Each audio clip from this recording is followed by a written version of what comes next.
All right, so I am recording this webinar on my end. So just as we're navigating through this, a little bit about the logistics. One, no one can see you participating on the webinar. It's just me. I've got a little savvier since I've done this back in April, which is I can show my screen and show me at the same time, which is going to be really important because over the next 45 minutes, what I would like to do is to share with you some of my favorite practices in terms of calming, in terms of befriending your nervous system. So first of all, I want to just, say thank you for coming and spending your lunch with me. I did not think that we would be in this position 6 months later. It's been quite the roller coaster ride. And I wanted to share a little bit about what my inspiration was with putting together this particular webinar. And, going through this experience of the pandemic has been such a parallel process. So when I talk with other clinicians and even my clients, that's been the one thing that I've really been really kind of humble about, as well as owning that, hey, I'm trying to figure out how to navigate through this as well. And so I have like this like little teacher part of me. And so when I'm faced with an adversity, I kind of go into sort of research mode. I go into sort of trying to figure out, well, how am I going to sort of navigate through this? And what I have noticed about myself personally is through this is that around August, I started to hit the wall. So when we think about in March, when we all went to sheltering in place, what happened for us was the fact that really wasn't our choice, right? We had to just, quarantine. We had to stay at home. I thought it was just going to be for 2 weeks, and then it was like, oh wait, longer and longer. And I remember right around, I guess June or July, maybe it was June timeframe, I thought that I was going to be kind of getting away with something by saying I was going to work from home, and that I wouldn't be going back into my office until September. Well, big surprise for myself that it wasn't as if I was getting away with anything. And what I started to realize is that I was starting to experience some burnout, but I really didn't know it. I was kind of feeling a little bit like, kind of think of it as like a little crusty on the outside, which is us feeling a little bit more irritable. My energy was lower, and I was just kind of really bored of being in my home with my 5 other individuals that I live with, my family. And what I noticed is that once I got away, I really felt a difference in a way that I couldn't put words to it. And that's when I really became incredibly curious on how to really move from survival to thriving. And that's really what today is going to be about, is trying to figure out for yourself, what have you learned about yourself through this time? What have been some of the gifts? What are the ways that you yourself have demonstrated some resilience? And how do you come back to self, feeling a sense of recharge and rest? And what I hope to inspire for each of you is that you can just a one takeaway of something that you can do a little bit differently in order to really recognize for yourself what's going to be helpful and what's going to work, what's going to work for you. So let's go ahead and get started. The one thing that I recommend that you have is a piece of paper and pen, and so that you can just kind of maybe jot down some notes. What I will do is, I notice there's some questions that are popping up, is I will, kind of around 12:35-ish, I'll stop the screen share, and then I'll be able to kind of look at some of the questions. So if you can hold off on some of the questions and comments until towards the end, I will make sure to hopefully get to those as well.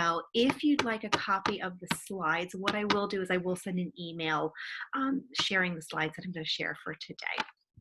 So, excuse me as I'm getting a little hoarse here. One of the things that I want to really recognize is the fact that we have all collectively experienced the stress of the pandemic. And I think that right there is something that we each have been impacted in some capacity, whether we know someone specifically who has experienced COVID or had the unfortunate of passing away because of COVID, that has been something that I think that none of us have been immune to, is the stress of, both cognitively, emotionally, somatically, like in our bodies, how that feels, and in some cases behaviorally as well. And so what we have to really pay attention to right now is, as we're continuing to go through this, how do I want to move forward over the next couple of months? Because as I've shared, previously in a webinar I had done, kind of really at the early onset of this, is that we don't have any sense of when we'll be through this. I know we're going to get through this, but as humans, we like to know what's the specifics. We generally don't do well with uncertainty. And so how do we, in sort of this uncertainty, this time of uncertainty, how do we learn to calm our nervous system? And that's something that I really want to be able to stress, throughout this, is be able to kind of be curious about things that sort of help to settle your system. What I mean by that is that when you hear something or we do a breath exercise, you're like, oh, that felt good. You had that like sigh of like, ah, and we'll think about that as a little bit around settling. I think one of the biggest stressors has been, there have been ways that we haven't been able to do the things that we've normally done, right? So, as we're at this point kind of venturing in and entering into, back to school. This is, for me in my household, this is week 3 of distance learning for 2 high schoolers and a middle schooler, and just trying to navigate through all of that. Over the summertime, graduations we weren't able to attend the way we normally would, or birthday celebrations or vacations in the way that we had normally been accustomed to. We've experienced sort of this lack of structure, and we do, as humans, structure is our friend. And so when we're given this sort of empty space, we tend not to do as well with a lack of structure.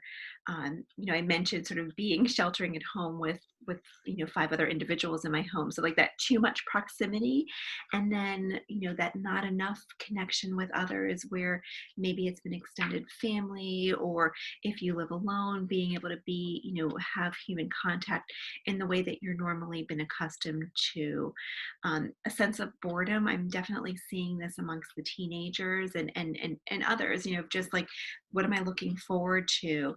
And then I think one of the things that we need to sort of really recognize is that we don't know what lies for us. And if we fixate on that sense of uncertainty, for many of us, we can kind of go down that rabbit hole of unknown. And so what we do need to do is to pay attention to what we do know, and to recognize that we're not going to be in this forever. Although right now it feels like it's just been this sort of extended, I call it sort of like being in the twilight zone in a way.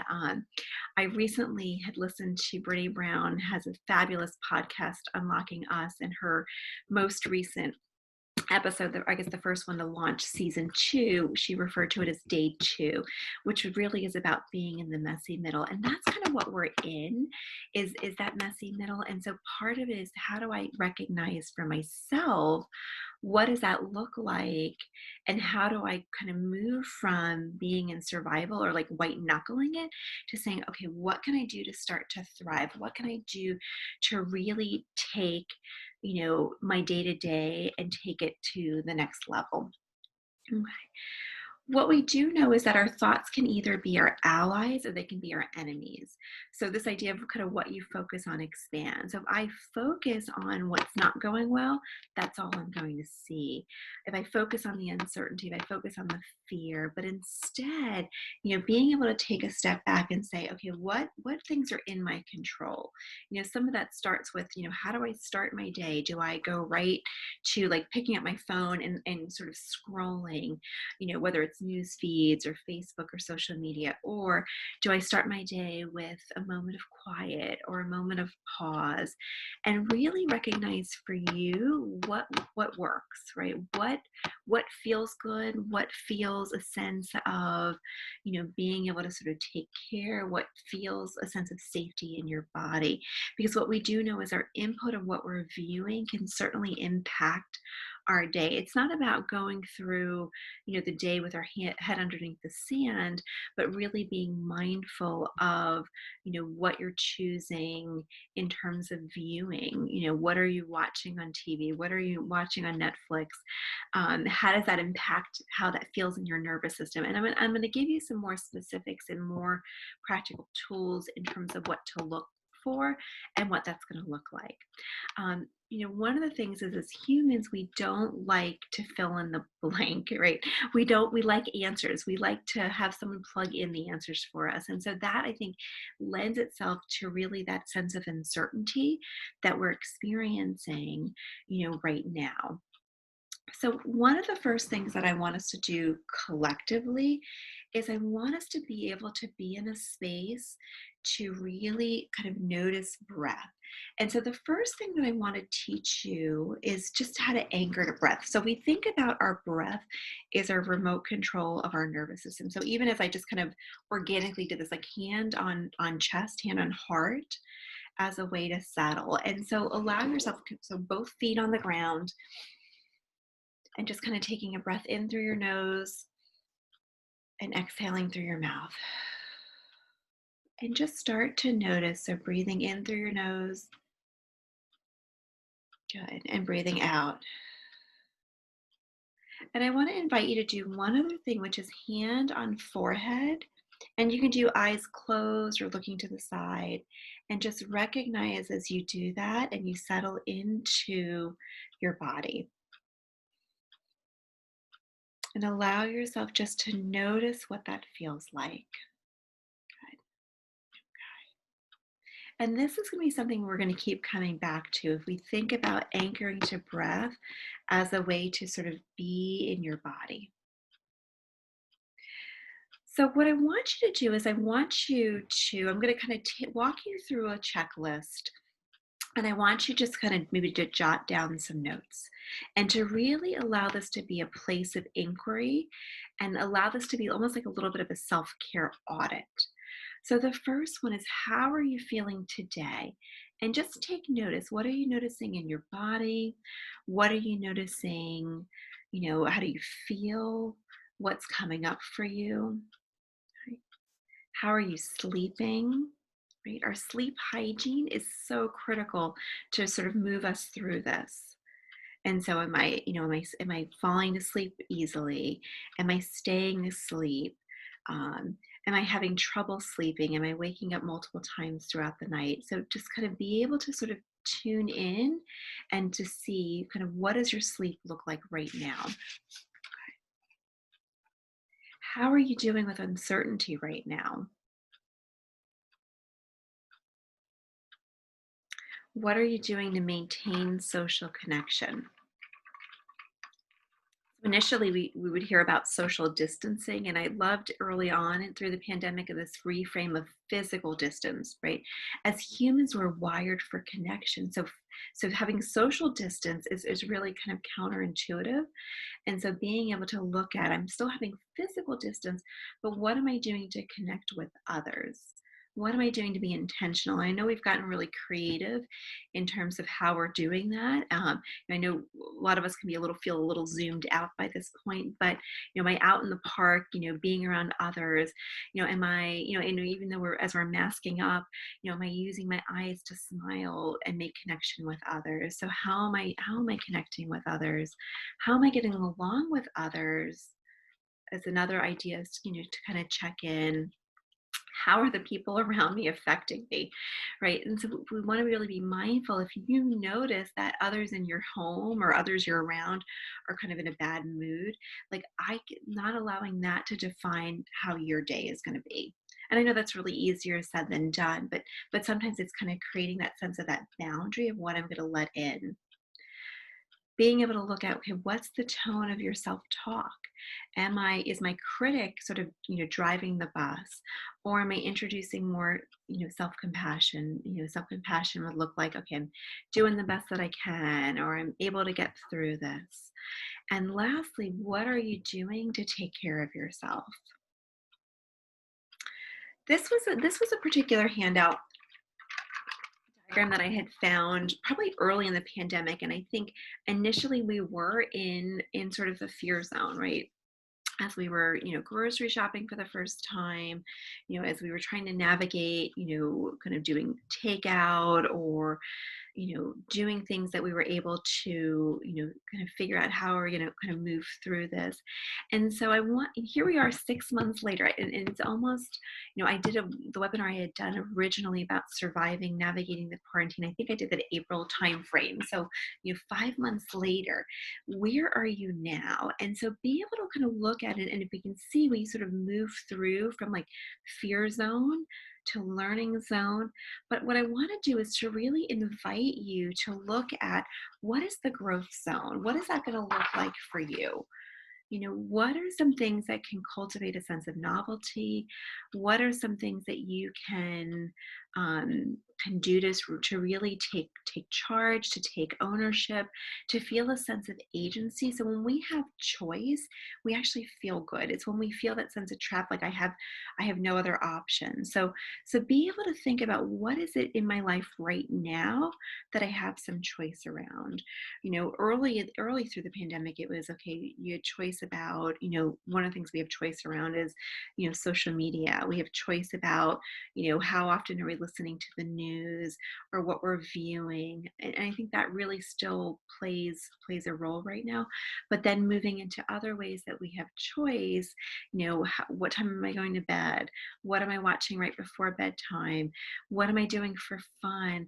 What ways am I looking for joy, or for those simple pleasures? What I want to do is to invite you over the next few minutes is to really create I kind of refer to this as like a menu of options, right? And so as we're doing some of this, breath work, as we're looking at some of these things that I know for me really help to settle my nervous system, is I want you to really be mindful about what works for you. Not everything I share is gonna work for you. And so I want you to just really pay attention to that moment where you're like, okay, that feels good. I like how that feels, even if it's just like a little bit of a smidge. And so be really kind of selective for yourself to really notice what feels good right here in the moment. One of the things that I want to really help you pay attention to is what refer to as our window of tolerance. So I have kind of like the red and the green. So if we look in the middle, when we are in the window of tolerance, we can think and feel at the same time. Now, we're not always in our window of tolerance all the time, right? And so when we think about how our nervous system works, there are times that we tend to be more in hyperarousal, right? Those are when we're thinking about, we're feeling a sense of overwhelm, our thoughts might be racing, that feeling a sense of hyper arousal or hyper vigilant. I know for myself, like going into the grocery store, I would always feel that sense of that anxiety would start to kind of come. And I would feel that sense of like, okay, I'm just sort of, as I'm navigating through the aisles, noticing my own, like what I'm feeling in my body, right? So that's more the hyper arousal. Hypo is more shut down, numb sense of disconnection. And so, what I want you to think about is, when you are in a period of stress, where do you tend to idle? And so, what you'll notice is that there'll be one area that you tend to be, you tend to idle more. For myself, I tend to be more in that hyper arousal, I kind of a little more energy, a little more anxious. For others, you might idle more in sort of hypo, shut down, and disconnected. And so I want you just to be aware of what that looks like for you. And so as we look towards growing that window of tolerance, what I want to do is to share with you a couple of different, and these kind of come from more of like the somatic techniques, which is our body, right? It's looking at, how do we befriend our nervous system? How do we learn to sort of tune in and connect? because what happens is we can't think ourselves through things, right? So like that would we refer to as like, if I'm talking through it, our body will always win. And so if we look at what's called more of a bottom up processing, it's how do we make friends and how do we start to learn and befriend our nervous system to be able to sort of settle, think of it as like settling in. So if I'm feeling a sense of like really tense or fearful, the one thing that we can do is even just a nice deep breath. But my favorite is the idea of using sighing.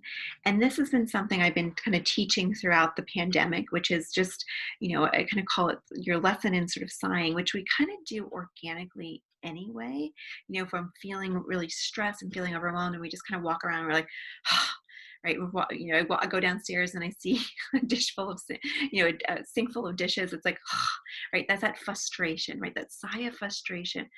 What we're doing is we're actually letting our nervous system to reset. So what I'm going to have us do is we're going to practice, pretend we're in my class today, we're in my office, and we're going to practice seeing what that feels like for each of you. So the first one I'm going to do is I'm going to demonstrate for you a sigh of frustration. And we're going to kind of collectively do it all together, even though we can't hear you. So I'm going to kind of count to 3 and we're going to do it together. So 1, 2, 3. And so we think about that sense of frustration. Again, 1, 2, 3. Okay, and let's try one more time. 1, 2, 3. Right, that sigh of frustration. And just what I want you to do is just to take a moment and just notice. What did you feel in your body?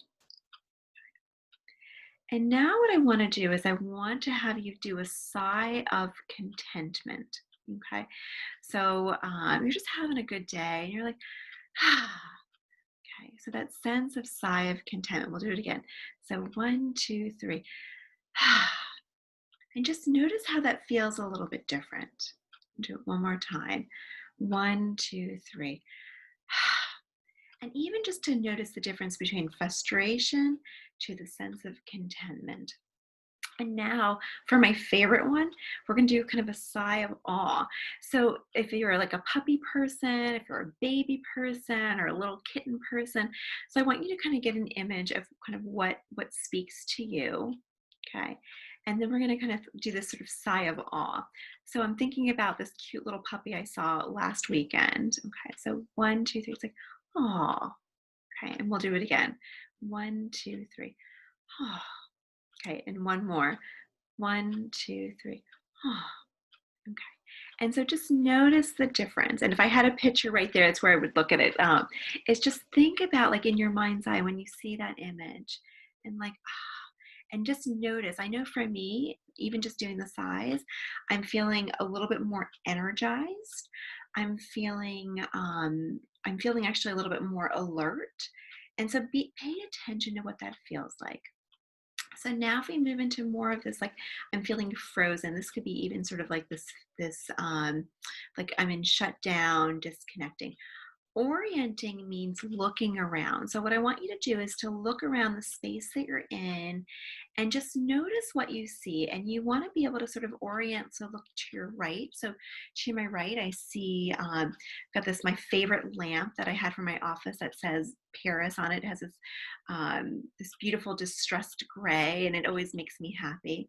To the front of me, I see out my windows, I can see the trees, I can see the blue of the sky. Okay, to my left, I can see I've got some figurines on my bookshelf. And then you want to sort of look up. I can see the top of my curtains.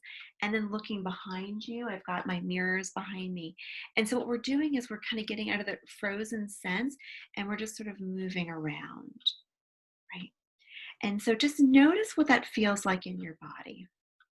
Okay, the next one we want to do is I have no energy.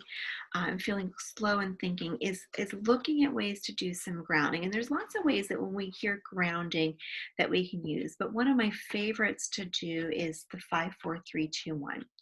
And so what you're going to do is just jot down and you can kind of go through this exercise together. So 5 things that you see around your space. So it's like playing I Spy. So can see my clock, I can see my water, I can see my phone, I can see my lotion, I can see a cartoon, and then I can see my glass heart I have on my desk. And then four things that you can touch. So you actually want to touch things in your possession. So for me, it's like I can touch my desk, I can touch my chair that I'm sitting on. Um, I've got the box, my little lotion here. I can do that for touch. You know, I can even kind of put some lotion on.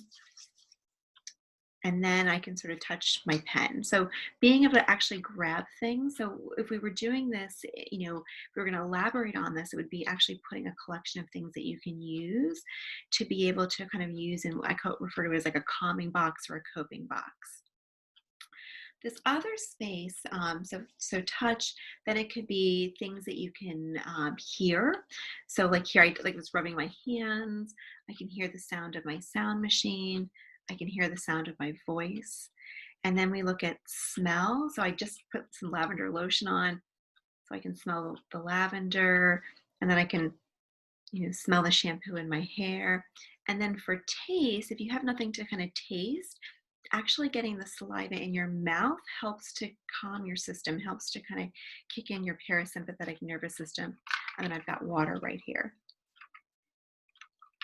The next one in terms of growing your window of tolerance is lengthening your spine. So even just sort of sitting up a little bit, and I just kind of, that was that organic, like take a breath in and just sort of notice what that feels like. Because sometimes when we're feeling more collapsed or feeling more stressed, we tend to kind of bring our shoulders down.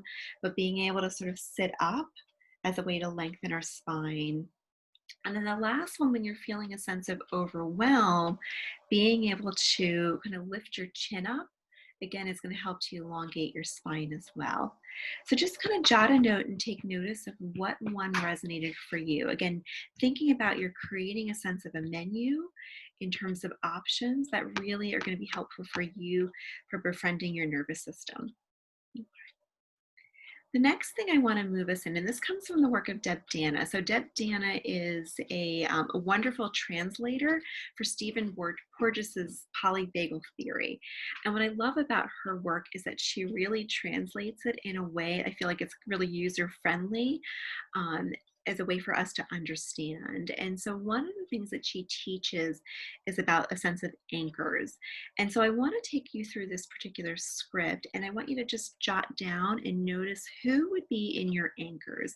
So the who is a person that you feel a sense of safety and welcoming with. It could be a friend, it could be a loved one, it could be a pet. And so go ahead and jot down who would be an anchor for you. And so that's that when you think of that person or individual, kind of a living body, you feel that sense of calm, like as if you kind of get back in your body. The next one for an anchor is a what. So this is something that you can do that's routine, it's predictable. So my two favorite things to do are looking outside my window if I'm out on my screened-in porch, and my drinking my morning coffee. Those become anchors for me, like how do I want to start my morning? Okay. So go ahead and jot down an idea for yourself.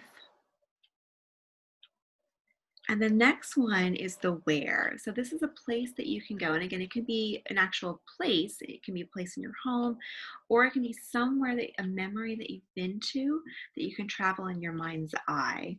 So if you had been to, you know, on vacation or some, you know, favorite spot, for me, one of my favorite anchors is thinking about having gone to Paris, which was on my bucket list for like a gazillion years, that I get to go to for the first time last year. And so when I think about the Eiffel Tower, that place, like I'm like, you're thinking about that. When I'm in my house, I have a little spot, like a little nook. You know, I've actually have a reading chair behind me that becomes sort of my little nook. Or anytime being outside can serve as an anchor. And then when is the time of day where you feel safe and connected? So again, figuring out what time of day that is for you. I know for me personally, it's early morning when no one else in my house is awake. It's quiet. My dogs still sound asleep. That for me becomes my anchor for how I start the day. So this becomes kind of your who, what, where, and when as a way to kind of be present and be in your body. I alluded to this earlier, but the importance of structure. So, if we want to move from survival to more thriving, the structure is our friend, routine is our friend. I know this sounds really elementary, but having a bedtime and a wake time. So, this helps us to find our rhythm. And there really is something to be said in terms of how we feel so much better when we get sleep. And it's so critical to our mental well-being. It's like the if there was anything that you had to sort of, spend money on, it would be on, okay, sleep. Like that is where it's all at. When we think about this sort of idea of, what I can do to create that sense of structure around bedtime and find that rhythm, finding, how do I want to spend my day? I think as kids have gone back to school, there is a little bit of that sense of structure of, okay, today for my kids, it's called an asynchronous day. So they don't, it's not a structure, it's not like it usually is for like Tuesday through Friday, but having them act as if the start of school is the same time, Monday through Friday. So having that roadmap for us is really important as well in terms of kind of moving to being able to thrive. So we think about sort of this idea of morning and evening rituals. So rituals actually ground and center us. They help us to soothe. And so thinking about for what that would look like for each of you, what does that look like for you? And so jot down a note for, what is something that I do already that I can kind of capitalize on. So, for example, if it's like the morning cup of coffee, is there something I can do that feels really settling that I can add to that? It could be journaling, it could be setting my intention for the day, using that being a time for movement as well. And then our evening ritual would be looking at things that you're grateful for, looking for things that went well for the day, because what we focus on expands. It goes back to this idea of I can kind of look back and say, okay, what went well today? I think oftentimes we're so quick to point out what didn't go well or what didn't work or how difficult things are, but sometimes we forget to look for those little glimmers, right? Those little glimmers of hope, those little glimmers to be able to say, wait a second, here's kind of here's what went well, or here's how I actually was able to get through it, or wow, I was able to be productive, or this is really hard and I'm doing the best that I can. And so being able to sort of capture that piece is really serves us as a way to invite compassion, as a way to sort of allow ourselves to help to settle within.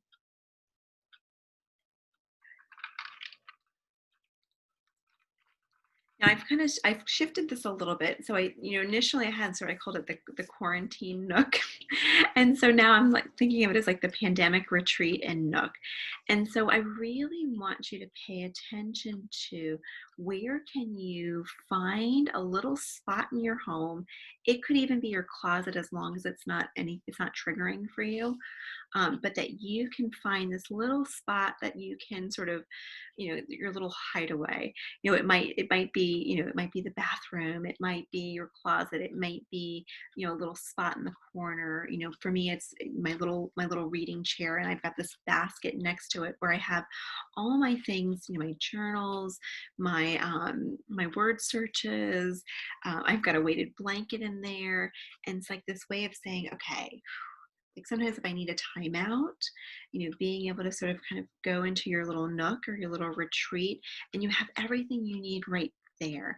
Because when we're in a moment of stress, right, our prefrontal cortex is going to go offline. That's the part of us, that's our CEO of our brain, which says, okay, that's the logical part that's going to kind of run the ship. And so when we're in more of a limbic system, which is like fight, fight, or freeze, which is back here, we may not be thinking about, oh, what are those things that help me to calm? So having that nook, and what I like to kind of refer to as a box, that you have all the things there that are going to help you ground, that are going to help you get to a place where you're able to just kind of filter through and say, oh, I'll take this for right now, or here's some of my inspirational quotes, or here's who I'm going to write a note to. It just makes it a little bit easier, so it's right there as a way to kind of your go-tos.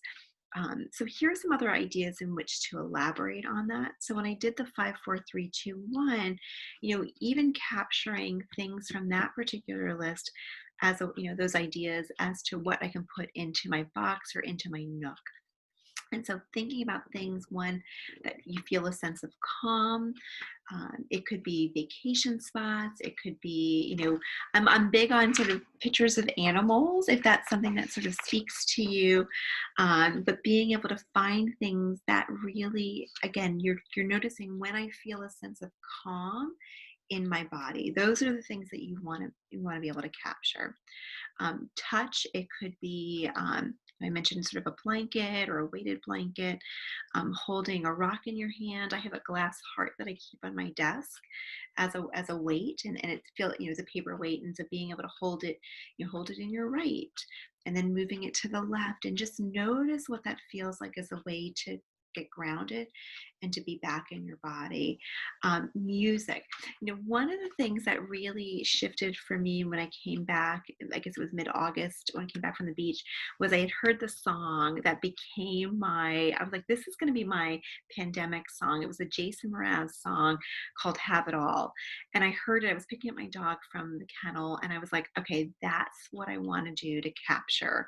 So when I'm feeling stressed, I'm feeling overwhelmed, I play this song, and it's kind of like it's a really happy song, and it's like, hey, this is how I want to define the next 6 months, right? This is what I want to capture. So when I'm feeling in the space of feeling fearful or feeling overwhelmed, having a playlist that lifts you up. And there's something to be said about use of music as a way to calm, or if I'm feeling a little bit too, as I mentioned, I kind of tend to I idle up here a little bit more, the anxious part, a little more hyper. And so when I need to kind of come down, or if I'm feeling stressed, I have music playing in my corner. I still have a CD, a little Memorex CD player with, this is music I used to play in my waiting room like 14 years ago. And it's like, it's Bach and it's To the Ocean. But there's something about hearing the waves in the background, hearing the music, that it's like, it helps to settle my nervous system. And that's what I want you to pay attention. What are the things that help to settle you? And then from the smell, I love lavender. That's another one. Again, it tends to be more calming, but things like citrus can be a little bit things that can perk you up, or peppermint. But having different smells as a way to, again, to get grounded in your body and be like, okay, I've got this. And then taste could be things, I love the idea of using tea in a mug as a way to like, okay, I'm here, I'm in the moment, I can smell the tea or hot chocolate. Um, I can, as I'm taking my time drinking it because it's really hot, to be able to sort of calm and soothe. Another thing is using like a lemon drop, or even an atomic fireball, because it's not something you can just quickly chew through, as a way to bring in your senses to calm. Spending time outside. As we have this change of scenery or change of seasons right now, this is going to be another opportunity to continue to use nature as a way to ground. Change of seasons with, especially in Virginia, with the leaves starting to change, as you go out a little bit further out west, and like Shenandoah area, and just to take notice of the awe, to take notice of the briskness of the air. Being outside can be such a great thing for you to help settle your nervous system. And so using an idea of mindfulness, which is like, the more descriptive you can be what you start to notice is you notice a little bit more settling, noticing the birds, especially the coolness of the air. I've been noticing in the last week or so, folks who may have fire pits in their backyard. I'm like, oh, like just the smell of makes me think of like roasting marshmallows. So those things in general can help to, kind of get our curiosity and also help to settle. And then the last thing is incorporating a gratitude walk, which is like you're walking outside and just noticing things that you're grateful for, or even just noticing things that you see. Again, what you'll find is it helps to settle a little bit and help you to be in your body. Play. Okay, so again, we're talking from survival to thriving. So play is so important for us adults to have time for fun, to have time to be outside, to have time for laughter. And so being able to look at what are some things that I can do that are more playful. Doing things to be creative also helps to use, if our left hemisphere is more analytical, like where we kind of think through, the logical part of our brains, the right hemisphere being creative. So coloring, playing with clay or even Play-Doh, painting, lettering, things like that, using art and creative. You don't have to be artistic to be able to participate in creative things, but those also can be a great portal for helping us to release feelings, for helping us to just be present and be able to focus. Lightness and humor, like this for me has been my saving grace through the pandemic, which has been comedians, laughter, silly humor as a way. If I'm not, I was going to say, if I'm not laughing each day, then there's something wrong, right? And so being able to look for those opportunities to giggle, to have a good belly laugh, whether it's if I like comedy is especially, and so what are you viewing on TV? Or what are you streaming, or what things are you watching, what are the ways that you're finding that you're able to kind of laugh at yourself through the experience, as a way to find lightness and humor. And what we do know is that it does trigger a release of endorphins, and so I think that that's our sort of our body's natural feel good chemicals. And so being able to look for, sometimes we have to look for the humor in our day to day, or the humor in, kids logging on to distance learning, and some of the humor. My daughter told me this really adorable story. She's a senior in high school. And so her math teacher, which I thought was really creative, gave them different sort of genius names. And she had Albert Einstein, and she just wasn't getting this math problem. And so the teacher was like, oh, Albert Einstein, good try. Oh, Albert Einstein. And it was just the funniest story. And it was like being able to see this sense of humor and sense of lightness. And it wasn't in a way that was shaming. And the way she tells the story, it was just like, it just wasn't Albert Einstein's day. But again, those are those moments that we can start to look at, and those glimmers of hope that help to lift us up. Compassionate whispers. How are you talking to yourself? How are you, is your most compassionate part, is she, or he, driving the bus right now? And being able to say, I think especially through this, I'm doing the best that I can. I can do hard things. I am enough, or I'm learning I need. And I think that the fact that we've slowed down in the way that we have through this pandemic is inviting us to really pay attention to what's helpful, what's not, or what you're learning about yourself. And I think right there is how you find the lesson through this, right? And this becomes like, what am I learning about yourself? And so I want you to just take a moment. And what I'm going to do is I'm going to stop the share so that I can look at some of the questions. There we go. Okay. Hopefully you can still see that. Yes. Okay. Um, Oh, I love some of the comments about sort of, being still in survival mode, and the importance of lowering the bar, being able to, be able to kind of do daily walks, I think is an important piece to be able to kind of recognize, what's helpful, what isn't. Um, but being able to sort of look at, oops, hold on one second. I'm going to go back to sharing this for a second. Okay. Being able to really sort of find the lesson. So as you look through this, these three questions, what I want you to think about is, what has the last 6 months taught you about yourself?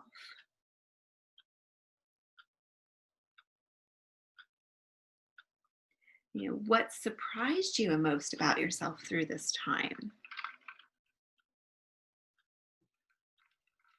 And so, most importantly, what have you learned that you've needed through this? And it may be, maybe it could even be learning that you need, you need to lower the bar. You need to have a little bit less structure. You maybe, I know for myself, I've learned I needed to say no a lot more, and to really sort of recognize what my resources are, recognize, slowing down the pacing to be able to sort of move to the next level. And what I want to leave you with, I'm realizing we're just about at 12:45, is I want you to be able to sort of look at finding the silver lining, right? And so, what are been those glimmers of hope? What have been those things, those little shimmery moments that you've been able to sort of see as the silver lining through this? And I think still it's really recognizing, yeah, this has really been really hard for all of us. I think that we can all say that we're all experiencing, I mean, globally, not even just in the US, but globally, we've all been experiencing um, a global trauma. And so, what have you learned about yourself? What are ways that you want to sort of move through really the next 6 months? So be able to think about what's been helpful for you so far. What can you do to sort of take it to the next level? And so that what that might look like, when I say survival to thriving, I don't mean like organizing your closets, I don't mean like having everything in order, but what I mean is to take it to the part where I'm not sort of like white knuckling it, and I'm starting to think about and creating my menu of things that help me to lift things up for myself. And that's really what I want to invite you to kind of look at from in terms of a takeaway.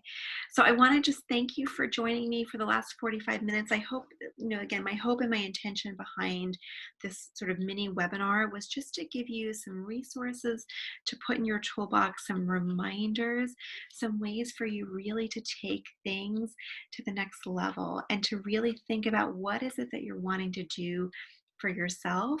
What is it that you're wanting to, how do you want the next 6 months to look like? And what are going to be those important things that you're going to do for yourself to really take care of yourself, so that you're filling your cup for you first, right? So it's like, fill your cup first, and then you're able to pour for others. And this idea that we cannot, I was going to think about, like, we cannot pour, from an empty cup. And so being able to really look at, what you can do for yourself to really just know that you're precious, that you're important, that you matter, and taking the time to say, okay, this is what's helpful for me as a way to take care of myself.